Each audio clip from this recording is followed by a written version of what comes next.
एक धर्म भारत का ऐसा है जिसको हार्वर्ड में, ऑक्सफोर्ड में, कैम्ब्रिज में एक धर्म के साथ साथ एक लाइफ स्टाइल के रूप में पढ़ाया जाता है। इन बड़े इंस्टीट्यूशंस का, प्रोफेसर्स का, रिसर्चर्स का ये मानना है कि यदि इस धर्म की आस्थाओं के साथ जीवन जिया जाए तो दुनिया की आधी से ज़्यादा समस्याएं खत्म हो जाए, इंसान के परिवार की, उसके समाज की, यहाँ तक कि उसके भीतर की भी समस्याएं खत्म हो जाए। दोस्तों, वो धर्म है जैनिज़्म। और आज मैं आपको जैनिज़्म के 5 ए बताने जा रहा हूँ। इन 5 ए को अपनाकर आप जीवन में, व्यापार में, परिवार में, समाज में कहीं भी बेतहाशा तरक्की और समृद्धि हासिल कर सकते हैं। आप सदा स्वस्थ रह सकते हैं, भीतर से खुश रह सकते हैं और इस तनाव भरी दुनिया का हर क्षण आनंद से बिता सकते हैं। दोस्तों, क्या है वो 5 ए? उसके पहले मैं ये बताऊं कि लोगों को ये भ्रम है कि जैनिज़्म जो है भगवान महावीर से शुरू हुआ है, क्योंकि महावीर जयंती के नाम से हमको एक हॉलीडे मिलता चला आया है, इसलिए सबको ये लगता है कि जैनिज़्म मीन्स भगवान महावीर। जबकि जैनिज़्म में 24 तीर्थंकरों यानी 24 भगवानों की श्रृंखला होती है, उसमें भगवान महावीर 24वें हैं और उनके लाखों साल पहले ये ऋषभनाथ भगवान से शुरू हुआ था। खास बात ये कि इस धर्म के अंदर साइंस इतना ज़्यादा छुपा हुआ है कि इसको हेल्थ के लिए और पर्सनल हैप्पीनेस के लिए सबसे बेस्ट रिलीजन्स में से एक माना गया है। यहाँ तक कि ग्लोबल प्रॉब्लम्स का सॉल्यूशन इसमें छुपा है। तो आइए देखते हैं कौन कौन से वो ए हैं जो एक कॉमन व्यूअर के जीवन में काम आ सकते हैं। सबसे पहला ए, अपोलॉजी डे। अपोलॉजी डे को जैनी कहते हैं क्षमावाणी। जैनिज़्म में एक खास दिन मनाया जाता है जिस दिन आप हर जानने वाले से और कई बार अनजान व्यक्ति से समाज के उसके पास भी जाकर कहते हैं उत्तम क्षमा, मतलब साल भर मुझसे जो गलतियां हुई उसके लिए मैं माफ़ी चाहता हूं और आपको माफ़ करता हूं। बहुत सारे ऐसे घर जहां पर महीनों से, सालों से बात बंद होती है, वो बात कई बार ऐसे मौक़ों पर शुरू हो जाती है। कई बार दोनों पक्ष ईगो की वजह से एक दूसरे से मन की बात नहीं कह पाते और उस दिन वो उत्तम क्षमा कहकर जब गले मिलते हैं या पैर छूते हैं, वहाँ से कम बातचीत शुरू हो जाती है। सोच कर देखिए, जैनिज़्म के अपोलॉजी सिद्धांत पहले ए को यदि आप अपनाते हैं तो आपके रिश्ते बहुत अच्छे रहेंगे और आप हर रात तनाव मुक्त होकर सोएंगे, क्योंकि आपके जीवन में नकारात्मकता नहीं होगी। जैनिज़्म का दूसरा ए, अहिंसा। कभी कभी सोचता हूँ कि भारत और पाकिस्तान अपना इतना बड़ा बजट हथियार में लगा देते हैं। सोच कर देखिए, यदि दुनिया में हथियार ना होते तो क्या होता? ये सारा पैसा कहाँ खर्च होता? ये सारा पैसा एजुकेशन में खर्च होता, हेल्थ में खर्च होता, बेसिक फैसिलिटीज़ में खर्च होता। तो मैक्रो लेवल पर यदि अहिंसा को अपनाएं तो विश्व की सैकड़ों प्रॉब्लम्स का सोल्यूशंस हो सकते हैं। माइक्रो लेवल पर यह अहिंसा क्या कहता है? ये कहता है डोंट किल, किसी को मत मारो। जैनिज़्म में एक चींटी चूहे को भी नहीं मारते, घर में चूहा मारने की दवाइयाँ भी नहीं रखते, क्योंकि चूहा मारने से भी दोष लगते हैं। चूहा कपड़े को काट जाए वो ठीक है, लेकिन चूहे को नहीं मारेंगे। लेकिन अहिंसा का सबसे ब्यूटीफुल चीज़ क्या है? सबसे ब्यूटीफुल चीज़ है non violence even in speech, यानी आपने मुंह से भी किसी को गलत बोला तो भी वो हिंसा है। और उससे भी बड़ा दोस्तों, क्रांतिकारी, यदि आपने मन में भी किसी के लिए गलत सोचा तो वो भी भाव हिंसा है, हिंसा इन थॉट्स। तो जब आप सोचिए कि धीरे धीरे आपके सबकॉन्शियस माइंड में हिंसा का ये फॉर्मेट हो जाएगा, तो ना आप मन से किसी के लिए गलत सोचेंगे, ना मुंह से गलत बोलेंगे और ना ही किसी को हर्ट करेंगे। तो अहिंसा को हम जितना ज़्यादा डीप रूटेड अपने भीतर करेंगे, उतना हम किसी को भी हर्ट करने से बचेंगे और जीवन बहुत ज़्यादा सुखमय होगा। ग्लोबली सैकड़ों समस्या, गल्फ से शुरू करके, चाइना से शुरू करके, जहाँ पर भी वर्ल्ड में हिंसा के हॉट स्पॉट्स बने हुए हैं, आप ये मान के चलिए यदि अहिंसा की डॉक्ट्राइन स्प्रेड होती है तो विश्व एक बहुत अच्छी जगह बनेगा रहने के लिए, a better place to live. तीसरा ए, जिसको दुनिया भर में गूगल से लेके माइक्रोसॉफ्ट तक सब प्रैक्टिस कर रहे हैं, जिसको बड़े बड़े जनरल इलेक्ट्रिक से लेके मर्सिडीज तक सारे कॉरपोरेशंस अपनी ट्रेनिंग्स में यूज करते हैं, उसका नाम है अनेकांतवाद। अनेकांत मीन्स मल्टी साइडेड, वाद means doctrine. So multi sided doctrine क्या कहती है? मल्टी साइडेड डॉक्ट्राइन ये कहती है कि हर इंसान का अपना एक व्यू पॉइंट होता है, उसके व्यू पॉइंट को भी समझो।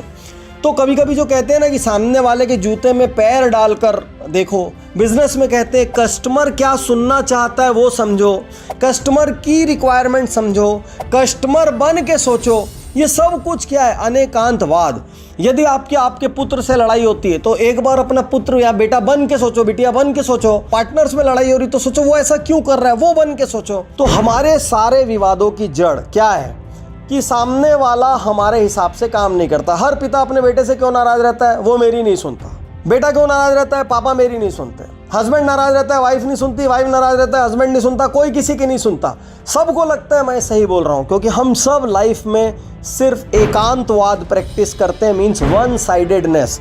तो मैनेजमेंट का सबसे बड़ा सिद्धांत जो जैन धर्म में डीप रूटेड है, अनेकांतवाद, वो ये कहता है कि यदि राजनीतिक पार्टी से लेके कॉरपोरेट जगत से लेके बिजनेसेस तक सब दूसरा क्या चाहता है या दूसरा क्या सुन के खुश होगा या दूसरे को हम सेटिस्फाई कैसे कर सकते हैं या दूसरा यदि एक पर्टिकुलर टाइप का बिहेवियर कर रहा है तो क्यों कर रहा है, यदि हम इस तरीके से सोचने लग जाए तो हमारे जीवन में बहुत बड़ी सफलता होगी।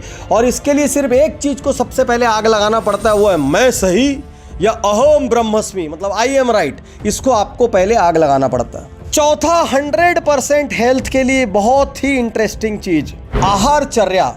यूँ तो आधे से ज़्यादा जैनी भी इसको प्रैक्टिस नहीं करते अपने अपने प्रैक्टिकल प्रॉब्लम्स की वजह से, लाइफ स्टाइल की वजह से। लेकिन यदि जैन आहारचर्या को अपनाया जाए तो विश्वास कीजिए जीवन 100 साल का होगा और बिना बीमारियों का होगा। जैसे जापान में कुछ लोग होते हैं ना 100 साल से ज़्यादा रहने वाले, तो वो सारे लोग जो इकिगाई प्रैक्टिस करते हैं वो आधे से ज़्यादा समझिए जैन सिद्धांत है। क्या होता है जैनों में बाय डिफ़ॉल्ट?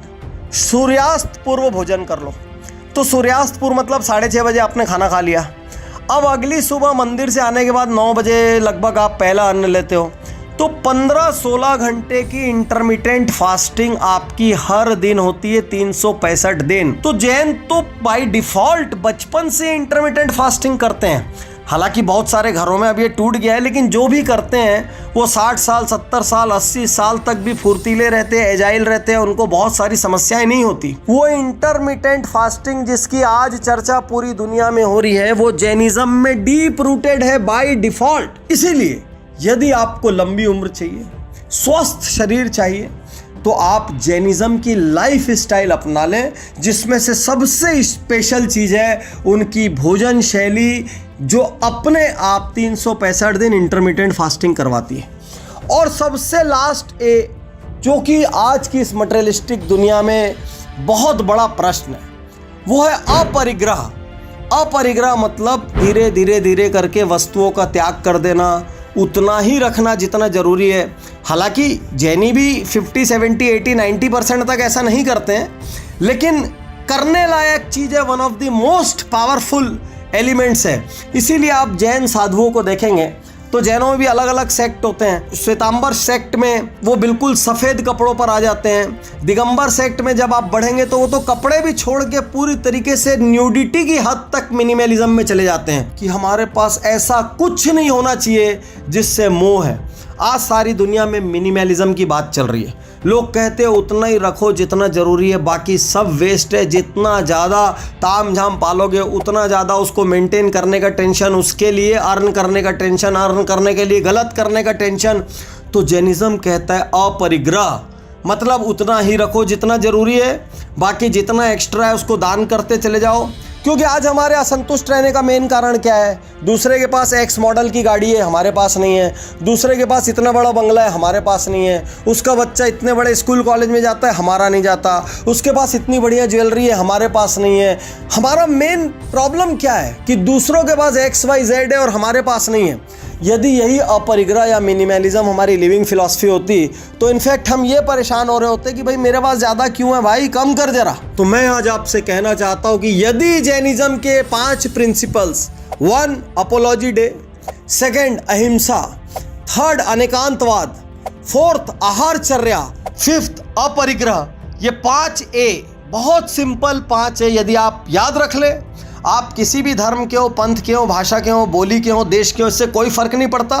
यदि हमको एक शानदार अद्भुत जीवन चाहिए जिसमें खूब हैप्पीनेस हो, जॉय हो, पीस हो, जिसमें खूब सारा सक्सेस भी हो, लेकिन उस सक्सेस के रास्ते में बहुत कुछ गलत ना करना पड़े, तो जैनिज्म एक आइडियल लाइफ स्टाइल है। दुनिया की टॉप मोस्ट यूनिवर्सिटीज़ ने जैनिज़्म को एक लाइफ स्टाइल के रूप में दुनिया की बेस्ट लाइफ स्टाइल्स में से एक कहा है। तो आपको इसमें से सबसे अच्छा क्या लगा, आप क्या अपनाना चाहते हैं, ये मुझे ज़रूर से ज़रूर बताएं। शुक्रिया, धन्यवाद, थैंक यू।